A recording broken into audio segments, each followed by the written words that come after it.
दोस्तों अक्सर किसी ना किसी महफिल में, कोई फंक्शन में, फैमिली गैदरिंग में, परिवार में जैसे बैठे हैं यार दोस्त, तो ना कोई ऐसा बंदा जरूर आपने देखा होगा जो ना बैठे बैठे पाँव हिला रहा है। उसकी टांग हिल रही है, पाँव हिल रहा है, उसको ख्वाबो ख्याल में नहीं है, उसके ध्यान में नहीं है, लेकिन कंटिन्यूसली हिल रहा है। It is a very disturbing factor actually. We call it restless legs syndrome. Shri Ashok Kumar ji की तरफ से स्पेशल रिक्वेस्ट आई थी and thank you Gupta ji, आपने ये सुझाव दिया। इस पे आज चर्चा करेंगे क्या होता है रेस्टलेस लेग सिंड्रोम, क्यों होता है, आइए बात करेंगे। दोस्तों गुरु नानक केयर्स में आप सबका बहुत बहुत स्वागत है। It is a very common scene actually, ये जो रेस्टलेस लेग सिंड्रोम रहता है। आपने कहीं ना कहीं खुद भी ऐसे किया होगा शायद। मेरे साथ अक्सर ऐसा होता है जब कई बार हम कोई गहरी सोच में है ना, कोई ज़्यादा देर तक बैठे हैं या कोई जैसे कोई केस स्टडी कर रहे हैं, वो या कई बार ना कोई स्ट्रेस है, कोई टेंशन फैक्टर है, हमें मालूम नहीं चलता लेकिन हमारे पाँव मिलता है, लेकिन जब ध्यान देते हैं उसको हम रोक भी लेते हैं। अच्छा, ऐसा करने से ना हमें लगता है कि जैसे हमें कुछ आराम मिल रहा है, कुछ रिलीफ मिलता है। वेरी कॉमन सीन है ना इसको। लेकिन हाँ दोस्तों, ये कहाँ जाके ये समस्या बन जाए, कहाँ ये डिजीज़ का रूप बन जाए, ये बीमारी बन जाए, इसको सिंड्रोम कहाँ कहेंगे, वो थोड़ा समझें। कई बार ऐसा होता है जब पाँव हिलता रहता है, टांग हिलती है ना, और there is an irresistible desire, there is an urge, हमारे कंट्रोल में नहीं रहता, मन करता है कि बस हिलाते रहें, और ना कंट्रोल में नहीं है, बेध्याना से जैसे ना हिलता रहेगा। और ये ना बहुत डिस्टर्बिंग रहता है, खुद को इतना परेशान करता है। रात को जब ये समस्या एग्रेवेट हो जाती है, बढ़ जाती है, नींद में दिक्कत रहती है, स्लीप में डिस्टर्बेंस रहती है, तब ये एक समस्या बन गई, ये एक डिजीज़ है, ये एक सिंड्रोम है जिसे रेस्टलेस लेग सिंड्रोम का नाम दिया जाता है।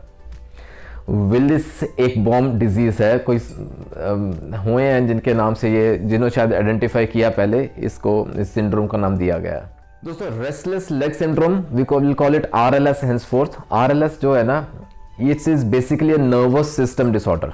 इसको स्लीप डिसऑर्डर भी कहा गया है। क्यों? क्योंकि ये जो अर्ज है ना, ये ओवर पावरिंग अर्ज है ना हमारे टांग हिलाने की, पाँव हिलाने की, ये जो इच्छा प्रकट होती है हमारे कंट्रोल में नहीं रहती है। ये ज़्यादातर रहती है जब हम रेस्ट कर रहे हैं, जब हम लेटे हैं, या जब हम सो रहे हैं, जब लंबा देर तक बैठे हैं। फॉर एग्जांपल गाड़ी में ट्रैवल कर रहे हैं, will keep on shaking our legs, या थिएटर में बैठे हैं जहाँ लगातार जैसे मूवी वॉच कर रहे हैं, लेकिन ध्यान नहीं रहता, पाँव हिलता रहता है, टांग हिलती रहती है।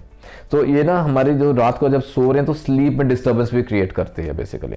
So it is a slip disorder, it's a nervous system disorder. अच्छा, ये जो RLS की दिक्कत है ना, ये किसी को भी हो सकती है। Anyone can get it. Middle age person में ज़्यादा देखा गया, महिलाओं में थोड़ा ज़्यादा देखा गया है, लेकिन एनीवन कैन गेट इट, किसी को भी हो सकती है। आइए इसके थोड़े ना सिम्टम्स समझें।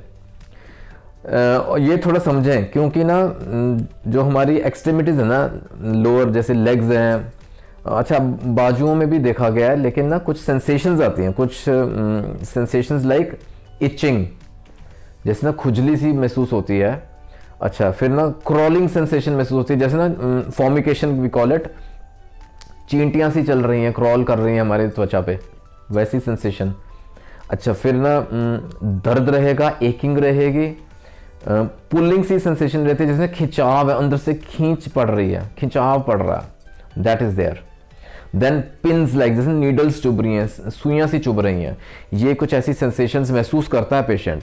और ये सेंसेशंस को दूर करने के लिए ना वो अपनी टांग हिलाएगा, इसको जर्क करेगा सो दैट ये इससे आराम मिले, और ये कंटिन्यूटी में उसको करना पड़ता है, इसकी आदत बन जाती है। It becomes a syndrome, it becomes a restless leg syndrome. So basically symptoms are these which lead to RLS। ये जो सिम्टम्स है ना RLS के, ये माइल्ड भी रहते हैं, कई चक्करों में मॉडरेट हैं, कई बार ना अनबेरेबल, सिवियर, कंट्रोल में नहीं है, हर समय जैसे टांग हिल रही है, पाँव हिल रहा। और शाम ढलते ढलते ये इट गेट्स वर्स एक्चुअली, रात के समय बहुत ज़्यादा बढ़ जाते हैं, दिन में इतना नहीं रहता। और जब बंदा सोने जाता है ना, स्लीप में डिस्टर्बेंस रहती है, सो नहीं पाता because of this restless legs syndrome. उस वजह से क्या रहेगा, दिन भर थकान रहेगी, फटीग रहेगा, this are again part of symptoms, and it leads to an impaired quality of life. दिक्कतें बढ़ती हैं।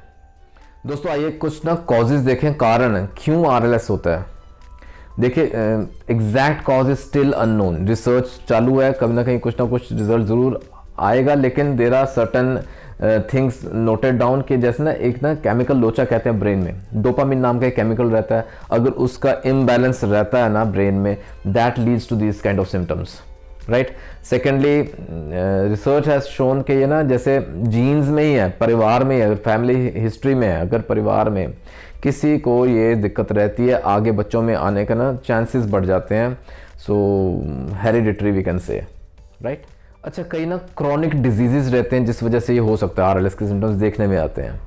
फॉर एग्जांपल, अगर पार्किंसंस है, अगर किडनी डिजीज़ है, अगर डायबिटीज़ है, न्यूरोपैथी के केसेस रहते हैं, इन सब केसेस में they lead to this kind of RLS symptoms. Iron deficiency anaemia, अगर जैसे ना खून की कमी है तो उस वजह से भी ये देखा गया है। देखिए अंडरलाइन कॉज यहाँ समझें, सो दैट उसके आधार पे आगे दवाओं की बात करेंगे, राइट। अच्छा, कई ना लंबी मेडिकेशंस चल रही हैं, दवाएं चल रही हैं, एंटी साइकोटिक्स ले रहे हैं पेशेंट्स, कोई एंटी डिप्रेसेंट्स ले रहे हैं, कोई एंटी एंग्जाइटल ड्रग्स हैं, एंटी हिस्टामिन्स अगर लंबे लेते रहे, उन वजह से भी, इन सब वजहों से भी आरएलएस के सिम्टम्स देखने में आते हैं। कुछ हद तक ना दोस्तों हमारी लाइफस्टाइल पे भी डिपेंड करते हैं ये सिम्टम्स। कई बार ना बहुत ज़्यादा स्ट्रेस लेवल है, टेंशन बहुत ले लेते हैं हम ना, स्वभाव इस तरह का बन गया जैसे कि ना बहुत ज़्यादा स्ट्रेस ले लेते हैं, और lack of sleep is there, sleep disorder already जूझ रहे हैं हम, इनसोम्निया की दिक्कत है, वहाँ ये समस्या रहेगी, वहाँ आरएलएस के सिम्टम्स देखेंगे। स्लीप एपनिया अगर किसी को कंट्रोल नहीं है, ट्रीटमेंट नहीं लिया, it will lead to RLS symptoms. अच्छा, आरएलएस के सिम्टम्स दिख रहे हैं, अब ये हो गई है, ये सिंड्रोम आ गया, बीमारी हो गई, अब क्या करें? देखिए, there are certain things that can help us, right. Alcohol, tobacco, caffeine, say no to it, say no to it, right. Secondly, foot massages है ना, leg massages, that can help us, massage करें अगर, okay. अच्छा, फिर यहाँ ना hot baths can help us, गर्म पानी से नहाना, that can help us. Then यहाँ ना कोल्ड पैक्स, आइस पैक्स भी हम रख सकते हैं, हीटिंग पैड्स से भी आराम आ सकता है हमें, राइट। और दोस्तों ट्रीटमेंट की बात करेंगे ना, तो I will say come to homeopathy, क्योंकि देखिए एलोपैथिक ट्रीटमेंट्स भी हैं, मेडिसिन लेते हैं patients, but they act directly on the CNS, central nervous system पे एक्ट करते हैं, they are associated with numerous side effects, right. So why not homeopathy? यहाँ मैं बात करूंगा बहुत महत्वपूर्ण टॉप की 5 होम्योपैथिक दवाएं, the best remedies that can help us in relieving this difficult symptoms of RLS. यहाँ ना हमारा ट्रीटमेंट का मकसद मेन रहेगा to have an improved quality of life, ठीक है। सबसे पहले सबसे महत्वपूर्ण दवा की बात करेंगे, will talk about tarentula, tarentula hispanica, सबसे बेहतरीन दवा to treat the difficult symptoms of RLS. इसमें ना पेशेंट को देखिए, RLS restless leg syndrome, restlessness रहती है, बेचैनी रहती है, लेकिन टेरेंटुला का पेशेंट है ना तो एक्सट्रीम रहेगा, हद से ज्यादा रेस्टलेसनेस, उसको ना हमेशा हिलते रहना पड़ेगा to keep himself normal, constantly in motion. और जो लोअर पार्ट है, लेग्स हैं उसकी, वो वीक रहेंगी, कमजोर रहेंगी, नंबनेस, सुनपन रहता है, स्पेशली ना उबासियां लेता रहेगा, यॉर्निंग है, स्ट्रेचिंग है, जर्किंग है, ट्विचिंग है। इससे आपको बेसिक आइडिया हो गया होगा टेरेंटुला पेशेंट किस तरह का रहता है। 30C दिन में 2 बार। दोस्तों दूसरी महत्वपूर्ण दवा है जिंकम, जिंकम मेटालिकम। अच्छा, इसको ना हम प्रायोरिटी बेस भी ले सकते हैं, टेरेंटुला के बाद जिंकम के नंबर आता ही आता है। टॉकिंग अबाउट द सिम्टम्स, याद रखें जिंकम का पेशेंट ना, उसके पाँव हमेशा मोशन में रहेंगे, हिलता रहेगा पाँव, उसके पैर हिलते रहते हैं।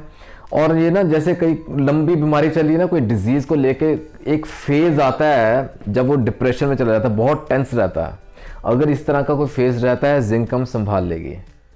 2 बहुत इंपॉर्टेंट सिम्टम्स जहाँ समझने लायक हैं, जहाँ जिंकम काम करती है दोस्तों, देयर इज मार्क्ड एनीमिया। देखिए रेस्टलेस लेग सिंड्रोम है, पाँव हिलते हैं, टांगें हिलती रहती हैं, रेस्टलेस है, बेचैनी रहती है, लेकिन कॉजेज की बात की थी वहाँ अंडरलाइंग अगर एनीमिया है, खून की कमी है, HB कम है, and there is profound prostration, जरूरत से ज़्यादा, बहुत ज़्यादा थकान, फटीग, लेजीनेस, सुस्ताना, प्रोस्ट्रेशन, राइट।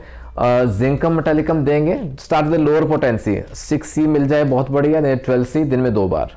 दोस्तों अगली महत्वपूर्ण दवा है कैलिकार्बोनिकम, कैलिकार्ब जिसे हम कहते हैं। यह ना ट्विचिंग का सिम्टम बहुत महत्वपूर्ण है, मसल्स में ना ट्विचिंग रहती है, जर्किंग रहती है, अनइजीनेस रहती है, पाँव जैसे ना द लोअर एक्सट्रीमिटीज बहुत हैवी हैं, भारीपन रहता है पाँव में, नीचे टांगों में, यहाँ हम कैलिकार्बोनिकम देंगे। स्टिंगिंग पेन रहती है, जैसे सुइयां सी चुभती हैं, दर्द ऐसा करता है, और विद इन आउट अंदर से बाहर की तरफ आ रही है दर्द, क्या लिखा हुआ उनके प्रिस्क्राइब करने के टिपिकल सिम्टम्स, राइट। 30C में दे सकते हैं, we did not repeat it very often. दोस्तों अगली महत्वपूर्ण दवा है रस टॉक्सिकोडेंड्रॉन। नंबनेस है, फॉर्मिकेशन है, टिंगलिंग है, सुनपन रहता है पाँव में, टांग में, और फॉर्मिकेशन जैसे मैंने पहले बात की है, फॉर्मिकेशन यानी कि जैसे चींटियां चल रही हैं त्वचा के ऊपर, इस तरह की फीलिंग रहती है। टिंगलिंग सी सेंसेशन रहती है, जैसे ना टिंगलिंग सेंसेशन, वहाँ रस्टॉक्स करेगी काम। अच्छा, यहाँ ना पेशेंट को लगता है कि जब वो मूव करता रहेगा तो उसको आराम रहेगा, the movement ameliorates, right. Rhus toxicodendron 30C दे सकते हैं, 200C as per the severity of the condition. और फाइनली दोस्तों let us talk about causticum, another very important medicine for restless leg syndrome. जहां RLS के सिम्टम्स हैं, कॉस्टिकम स्पेशली बात की थी ना, जैसे रात के समय में जाके सिम्टम्स वर्स हो जाते हैं, ज़्यादा बिगड़ जाते हैं ड्यूरिंग नाइट टाइम, और उस वजह से स्लीप भी डिस्टर्ब रहती है, वहाँ कॉस्टिकम काम करेगी। नंबनेस रहती है, सुनपन रहता है, वहाँ कॉस्टिकम दे सकते हैं दोस्तों। 30C 200C depending on the severity, दिन में 2 बार। तो दोस्तों this is a small presentation on restless leg syndrome, RLS। I have tried to cover almost all the important aspects. आशा करता हूँ अशोक कुमार जी आपको आपका जवाब मिल गया होगा, and all of us I hope कहीं ना कहीं किसी ना किसी को कोई ना कोई फायदा जरूर पहुंचे। इसी कोशिश में दोस्तों फिर मिलेंगे अगले वीडियो में। आपके मन में कोई डाउट है, सवाल है, कोई सुझाव है, most welcome, you can mention in the comment section. Take care, अपना ख्याल रखें, जल्दी मिलेंगे, गॉड ब्लेस।